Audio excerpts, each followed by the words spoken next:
Hello everyone, welcome to another video, or something like that.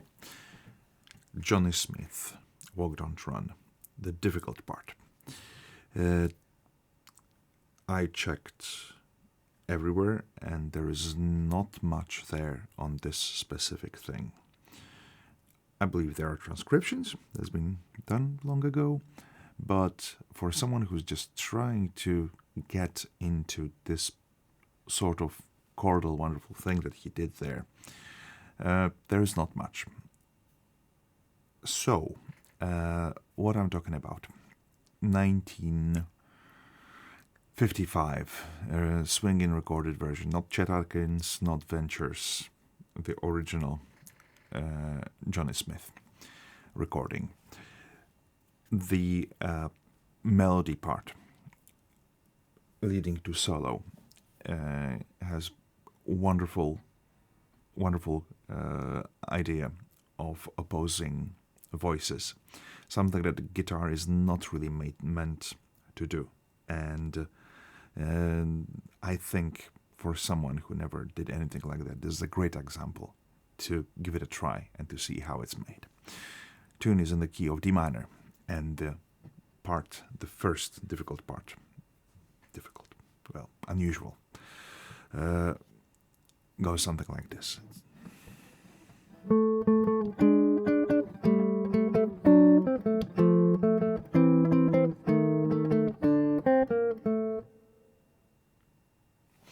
I'll play that again, slightly slower.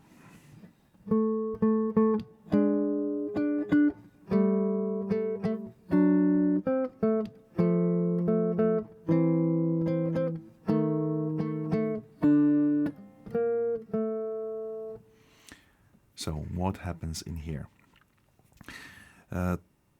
Simple melody on top.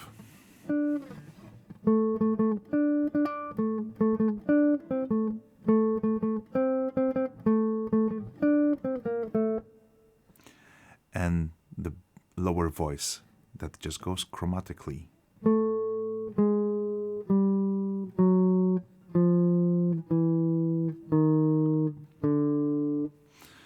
And how it's being laid out on the fingerboard. I start with ring finger, 7th fret of D string. Just a single note.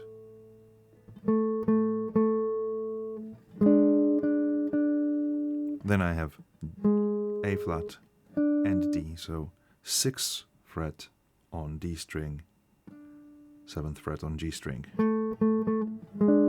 So it's an interval of tritone. Then I'm going back to note A in the melody, but with note G in the lower voice. So I need to move this A that I started here to 2nd fret of G string. So far.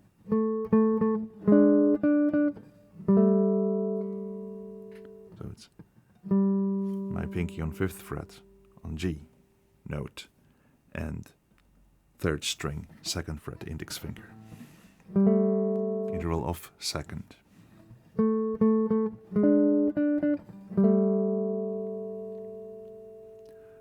Then it's followed by another movement. So lower note goes to F sharp, top note goes to D. So F sharp, 4th fret of D string, 3rd fret of 2nd string. And then notes C on 5th fret of 3rd string and A, 2nd fret of 3rd string.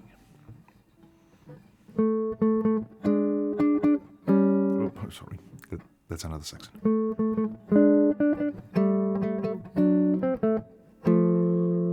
After that, 3rd and 2nd fret, just like F major, F and A, F on D string, A on 2nd fret of G string.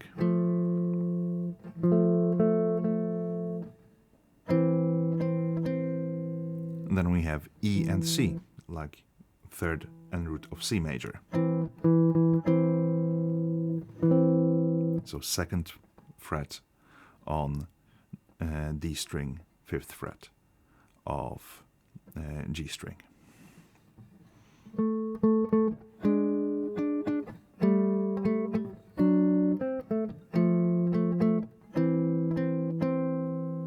Next thing, tritone on E flat, first fret of D string, second fret of G string. And then just open D, an octave, third fret of B string. That's how it ends.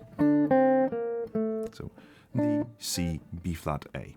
These are the notes. Okay, let's try to see if I still remember it after showing it.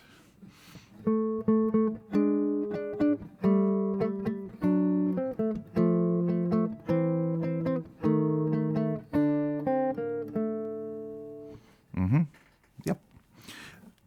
When it comes to fingers, depending on my mood, I play lower voice with pick, top voice with my middle finger.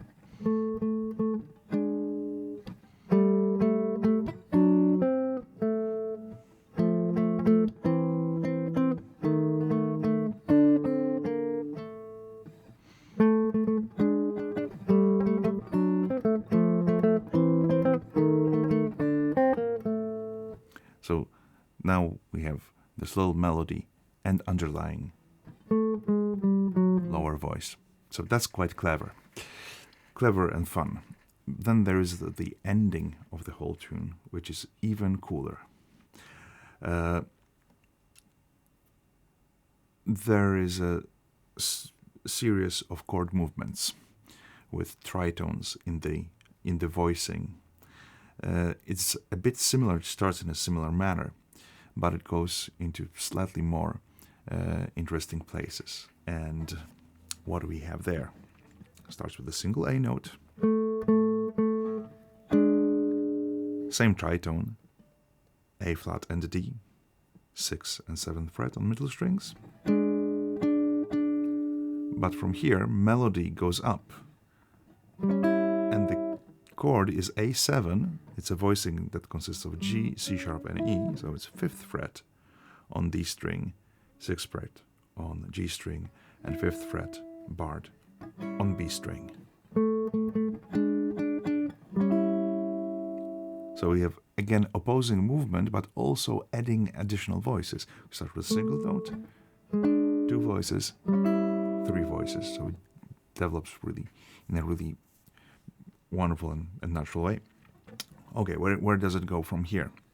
From this A7 with G in lower voice, we go to D7, D7 over F sharp. Notes from the bottom, F sharp, C, D, and A.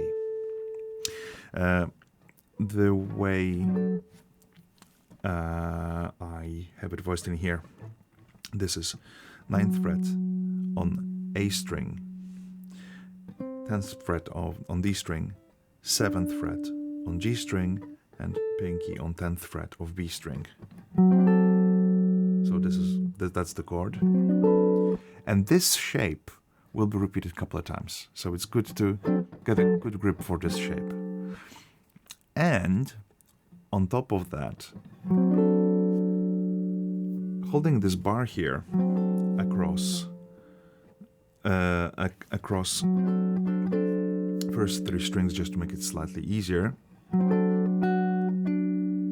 opens possibility to play major triad on top of this voicing, and that's exactly what is there in the tune. So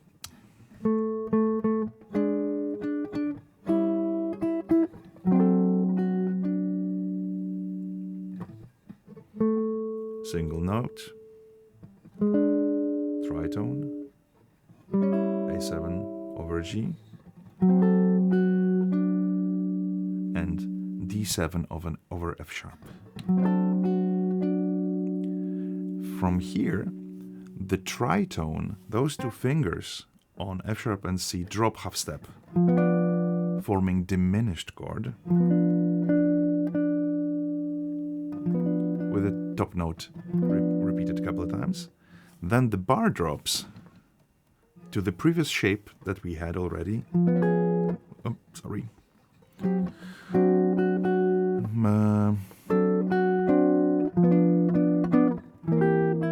Yes, the bar drops to 5th fret and the tritone moves to 7th and 8th fret. So it's the same shape that we had here for D7, just whole step lower.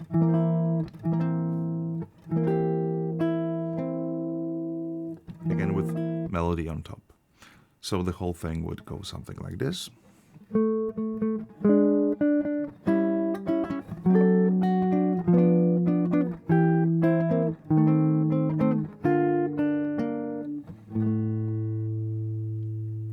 Okay, so again, how these shapes move.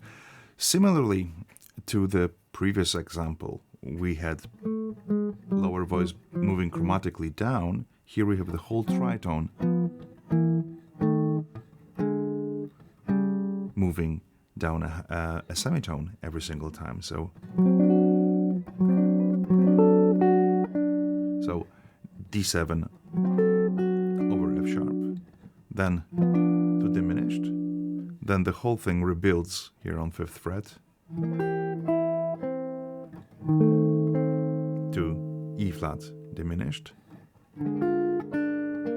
and B flat 7 over D. That's the last chord on same shape that we just played, but on the 3rd fret. So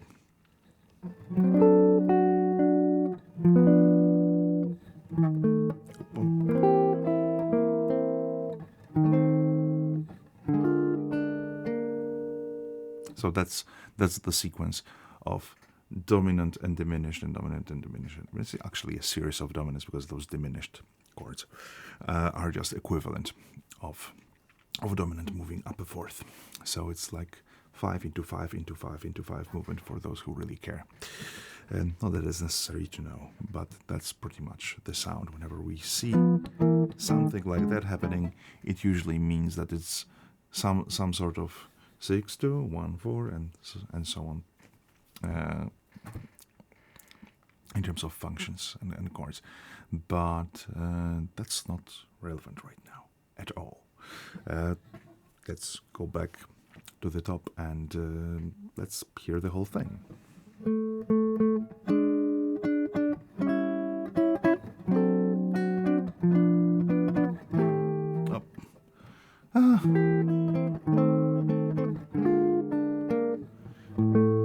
Then it ends on A, on octave, open string and 7th fret.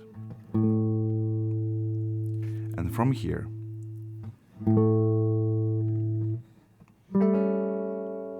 A7 over G, notes are G, A, C sharp. And I play it just by holding bar across 2nd and 3rd string on 2nd fret, and a pinky on D string, 5th fret.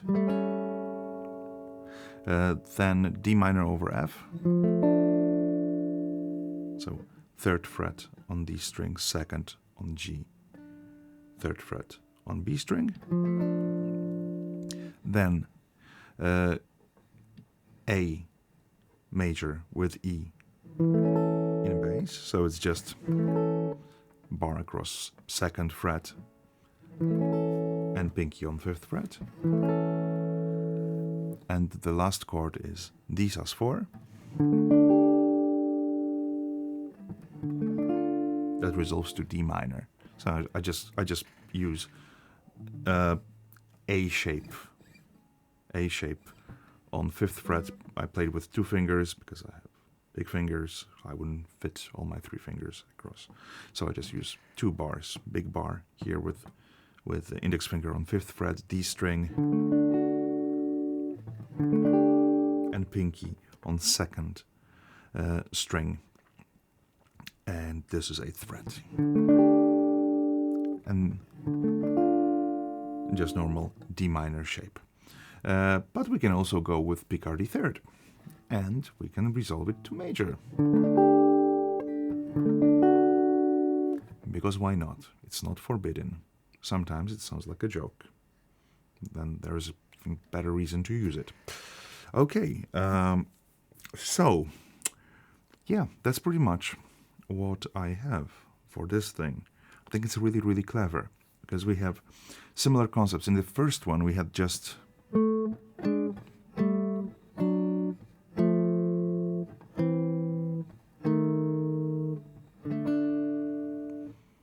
we have little consecutive downward motion in the lower voice, and the other thing is a motif, is a melody that is being repeated following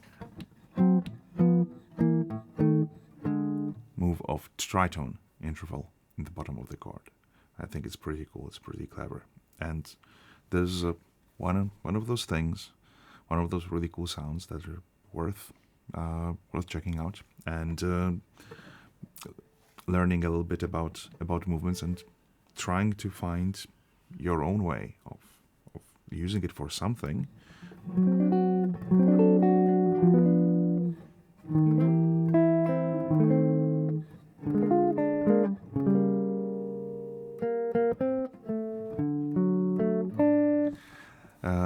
Yeah, so I guess